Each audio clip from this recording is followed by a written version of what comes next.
সুপ্রিয় শিক্ষার্থীরা, তোমরা কেমন আছো? আশা করছি ভালো আছো। আজকে আমি আলোচনা করব এসএসসি ইংলিশ গ্রামারের ট্রান্সফরমেশন অংশে ডিগ্রিজ অফ অ্যাডজেক্টিভস যে টপিকটা আছে সেই বিষয় নিয়ে। যারা ক্লাসে জয়েন করেছো তোমরা ক্লাসটি শেয়ার করে তোমাদের ওয়ালে তোমাদের বন্ধুদের দেখার সুযোগ করে দাও। আর যারা তোমাদের বন্ধুরা জয়েন করেনি তাদেরকে মেনশন করে দাও। আর তোমাদের যদি কোনো কোয়েরি থাকে, কোনো প্রশ্ন থাকে, তাহলে তোমরা সেগুলো তোমাদের কমেন্টে লিখে দিবে, আমি সেগুলো উত্তর দিয়ে যাব। শিক্ষার্থীরা, কথা না বাড়িয়ে আসো আমরা শুরু করি ডিগ্রি অফ অ্যাডজেক্টিভস।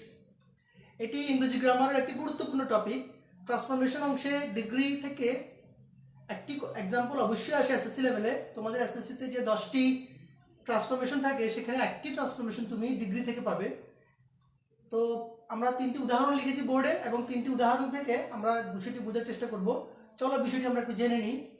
প্রথম বাক্যে দেখো, করিম ইজ এ টল বয়। এখানে বলা হচ্ছে টল বয়। এই টল হচ্ছে একটা অ্যাডজেক্টিভ। আমরা যে কাজটি করছি সেটি হচ্ছে degree of adjectives.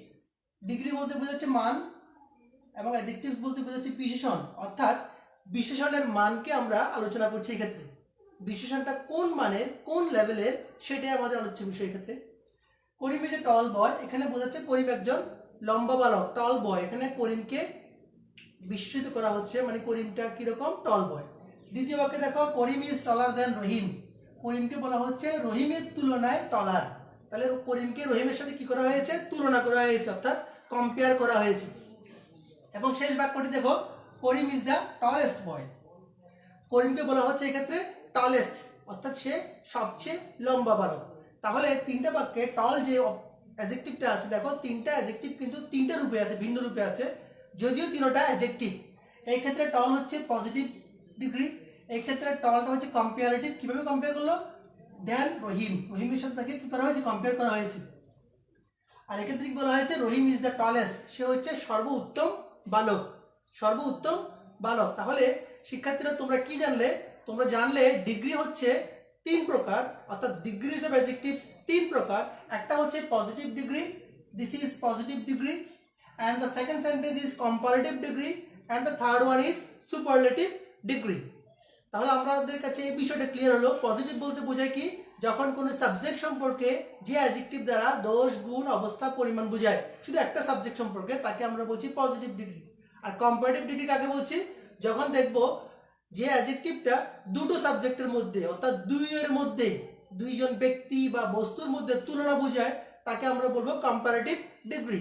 And superlative degree কাকে বলছি, সুপারলেটিভ হচ্ছে যখন দেখব যে অ্যাডজেক্টিভ দ্বারা সাবজেক্টকে সর্বোত্তম বা সবার উপরে উৎকৃষ্ট জায়গায় স্থান দেওয়া হয়েছে অ্যাডজেক্টিভটাকে বা সাবজেক্টটাকে মাধ্যমে, তাহলে সেটাকে আমরা বলছি কি, সুপারলেটিভ ডিগ্রি। তো শিক্ষার্থীরা, তোমাদের বন্ধুদেরকে শেয়ার করে জানিয়ে দাও বিষয়টা। এবার আসো আমরা দুটো এক্সাম্পল দেখি এবং সেই এক্সাম্পলগুলো কিভাবে পজিটিভকে কম্পারেটিভ এবং সুপারলেটিভ করতে হয় তা জানার চেষ্টা করবো আজকে।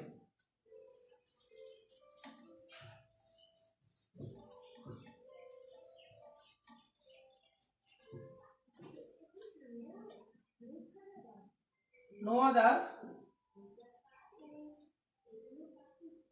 boy is as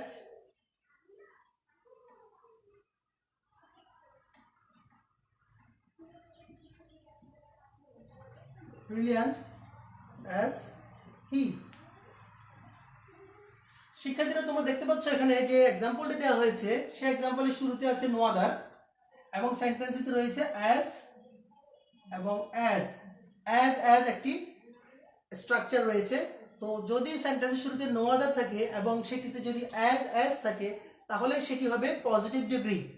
এই ব্যাপারটি তোমাদেরকে নিশ্চিত হতে হবে। পজিটিভ ডিগ্রি এবং দুটো অ্যাজ এর মাঝে যে শব্দটি দেখতে পাচ্ছ, এটি হচ্ছে অ্যাডজেক্টিভ এবং এটি হচ্ছে পজিটিভ ডিগ্রি অ্যাডজেক্টিভ। অর্থাৎ কিভাবে পজিটিভ, যদি অ্যাজ এর মাঝখানে কোনো অ্যাডজেক্টিভ থাকে সেটাকে আমরা বলবো পজিটিভ ডিগ্রি। এটা হচ্ছে আমাদের অ্যাডজেক্টিভ। এই সেন্টেন্সটিকে যদি পরীক্ষায় কম্পারেটিভ করতে বলে অথবা সুপারলেটিভ করতে বলে, তাহলে যেভাবে করবে সেটি আমি সহজেই বুঝিয়ে দিচ্ছি।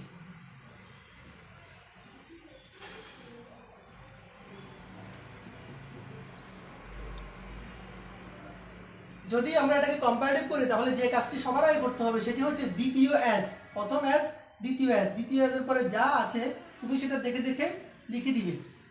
দেখে দেখে লিখে দিবে কি। এবার প্রথম এজের আগে আছে কি ভার্ব, প্রথম এজের আগে কি আছে ভার্ব, তাহলে এই ভার্বটা দিতে হবে হি ইজ। দ্বিতীয় এজের পরে যা আছে লিখে দিব, প্রথম এজের আগে ভার্ব যেটা আছে ভার্বটা দিব, তাহলে হি ইজ পেলাম আমরা, তাই না? হি ইজ, এখানে যে অ্যাডজেক্টিভটা দেখতে পাচ্ছ সেটা হচ্ছে ব্রিলিয়ান্ট। ব্রিলিয়ান্ট এটা হচ্ছে এক সিলেবল থেকে বেশি, অর্থাৎ মনোসিলেবল থেকে বেশি। সিলেবল হচ্ছে মনোসিলেবল, অর্থাৎ একটা শব্দকে যদি ভেঙে উচ্চারণ করা যায় তাকে আমরা বলছি সিলেবল। সিলেবল হচ্ছে 4 প্রকার, মনোসিলেবল, ডাইসিলেবল, ট্রাইসিলেবল, পলিসিলেবল। তোমরা হয়তো এটা নিচের ক্লাসগুলোতে পড়েছো। মনোসিলেবল হচ্ছে যদি শব্দটাকে একবার উচ্চারণ করা যায়, অর্থাৎ ভাঙতে না হয়, তাকে বলে মনোসিলেবল। আর যদি শব্দটাকে ভাঙতে হয়, ভেঙে দুবার উচ্চারণ করতে হয়, তাকে বলি আমরা ডাইসিলেবল। তারপর হয় 3 বার ভাঙতে গেলে তাকে বলে ট্রাই, আর 3-এর বেশি হলে তাকে বলে পলিসিলেবল। এই ক্ষেত্রে ব্রিলিয়ান্টটা কিন্তু এক সিলেবল থেকে বেশি। যদি ব্রিলিয়ান্ট না হয়ে সেটি যদি টল হতো তাহলে সেটি হতো এক সিলেবল। কিন্তু যেহেতু ব্রিলিয়ান্ট হয়েছে, ম্যারিটোরিয়াস হয়েছে, তাহলে এই ধরনের যদি শব্দগুলো হয় তাকে আমরা বলবো এক সিলেবল থেকে বেশি। আর এক সিলেবল থেকে বেশি হলে কম্পারেটিভ করার সময় তার শুরুতে মোর দিতে হবে। কি দিতে হবে শিক্ষার্থীরা? মোর। মোর ব্রিলিয়ান্ট দেন এনি আদার বয়। তাহলে আমরা কি পেলাম? আমরা পেলাম he is more brilliant then any other boy. He is more brilliant then any আদার। তাহলে যদি সেন্টেন্সের শুরুতে নো আদার থাকে, সেটাকে যখন তোমরা কম্পারেটিভ ডিগ্রি করবে তোমরা অবশ্যই দেন এনি আদার বসাবে। আর এই বয়টা কোথায় পেলাম? আমার সেন্টেন্সের রেঞ্জ। তাহলে একটি পজিটিভ ডিগ্রি, নো আদার যুক্ত একটা পজিটিভ ডিগ্রিকে কম্পারেটিভ করার সময় নো আদার এবং অ্যাজ অ্যাজ যে শব্দগুলো আছে এগুলো বাদ যাবে, এগুলোর কোনো ব্যবহার হবে না। এরপরে যেটা করতে হয়েছে সাবজেক্ট ভার্ব মোর ব্রিলিয়ান্ট দেন এনি আদার বয়। যদি এখানে যদি শব্দটা যদি এক সিলেবল হতো তাহলে আমরা মোর ব্যবহার করতাম না।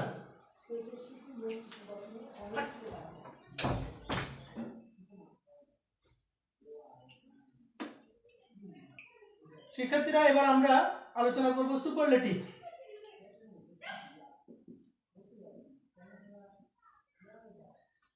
সুপারলেটিভ ডিগ্রি পরিবর্তন করতে হলে যে কাজটি প্রথমে করতে হবে সেটি হচ্ছে সাবজেক্ট এবং ভার্বকে আবার আনতে হবে। তাহলে সাবজেক্ট কোথায় পাবো আমরা? দ্বিতীয় এজের পরে যেটা আছে সেটা হচ্ছে সাবজেক্ট হি। এরপরে ভার্বটা কোথায় আছে আমাদের জন্য? ইজ। যেহেতু এক সিলেবল থেকে বেশি তাহলে সুপারলেটিভে দিতে হবে most brilliant. He is the most brilliant boy. He is the most brilliant boy. এক্ষেত্রে সুপারলেটিভ করার সময় যেটি খেয়াল রাখতে হবে সেটি হচ্ছে যদি সেন্টেন্সের শুরুতে নো আদার দেখো তুমি, তাহলে সুপারলেটিভ করার সময় দা ব্যবহার করবে। যদি সেন্টেন্সের শুরুতে নো আদার দেখো তুমি, তাহলে সেটাকে সুপারলেটিভ করার সময় দা ব্যবহার করবে। আর যেহেতু এক সিলেবল থেকে বেশি সেহেতু মোস্ট ব্যবহার করেছি, তাহলে সেন্টেন্সটা হয়েছে কি he is the most brilliant বয়। তো এটি একটি নিয়ম, কমন নিয়ম। পরীক্ষায় নো আদার যুক্ত সেন্টেন্সটা প্রায় সময় থাকে। এটা যদি পজিটিভই থাকে কম্পারেটিভ এবং সুপারলেটিভ। আশা করছি বিষয়টা তোমরা বুঝতে পেরেছো। পরীক্ষায় সবসময় যে পজিটিভ থেকে কম্পারেটিভ বা সুপারলেটিভ থাকবে তা নয়, অনেক সময় এই সুপারলেটিভ সেন্টেন্সটিকেও কিন্তু কম্পারেটিভ বা পজিটিভ করতে বলে। So in that case you have to know the rules. So I am now going to explain our second example. Look at the board and I am writing the second example here.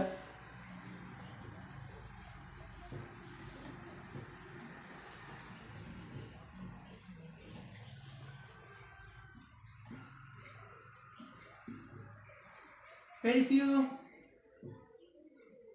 girls in the class are as meritorious as Meena. তাহলে আমরা কি বললাম স্যারেরা? শিক্ষার্থীরা তুমি দেখছো এখানে sentence লেখা আছে, সেটা হচ্ছে very few girls in the class are as meritorious as Mina. এক্ষেত্রে সেন্টেন্সের শুরুতে আছে কি very few, এবং সেন্টেন্সে কি রয়েছে? সেন্টেন্সে আছে as এবং as। তো যদি very few as থাকে এটি হচ্ছে পজিটিভ ডিগ্রি, এবং এই সেন্টেন্সের পেছনে যদি কম্পারেটিভ বা সুপারলেটিভ লেখা থাকে তাহলে you have to change comparative and superlative. So how can you easily change comparative and superlative? Now I am describing this. So our as of before rules, আগে যে রুলটা আমরা ডিসক্রাইব করেছি সেটার মতো করে second subject you have to write here Meena. Here the verb Meena is. যেহেতু এখানে girls রয়েছে, very few পরে subject must be plural, so that the verb must be plural. কিন্তু আমরা যখন মিনা লিখেছি তাহলে এখানে ভার্বটা হবে singular. In that case you have to use is. Meena is মোর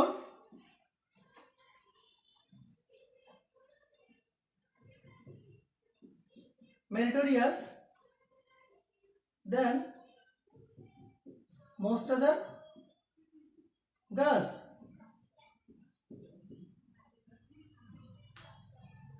দেখো শিক্ষার্থীরা, look at the examples here which I changed. Meena is more meritorious than most other girls. এখানে very few আছে, সেজন্য আমরা than most other বসিয়েছি। যদি if you see the very few in the sentence, you have to use than most other. R more কেন বসিয়েছে স্যাররা? এই যে meritoriousটা আছে এক syllable থেকে বেশি, more than one syllable, that's why we use more here. So Meena is more meritorious than most other girls. This is the comparative degree. And if you change the superlative degree, how can it be possible? Now I am writing here. Look at the board.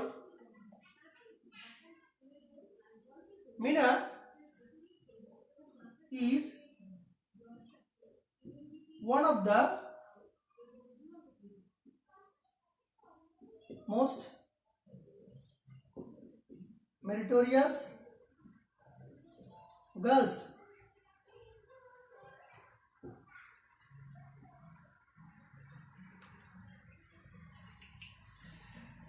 Look at the examples here. You see, এখানে যে এক্সাম্পলটা দেখতে পাচ্ছ, here you see the one of the. আমাদের previous যে এক্সাম্পলটা ছিল সেখানে আমরা ইউজ করেছি we use only the, but here we use one of the. Why one of the? Because here you see this is very few.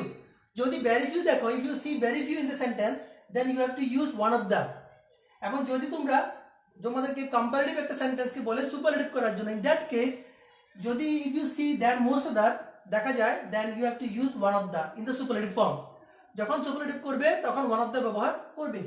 Meena is one of the most meritorious girls. তাহলে মিনাটা কোথা থেকে আসলো?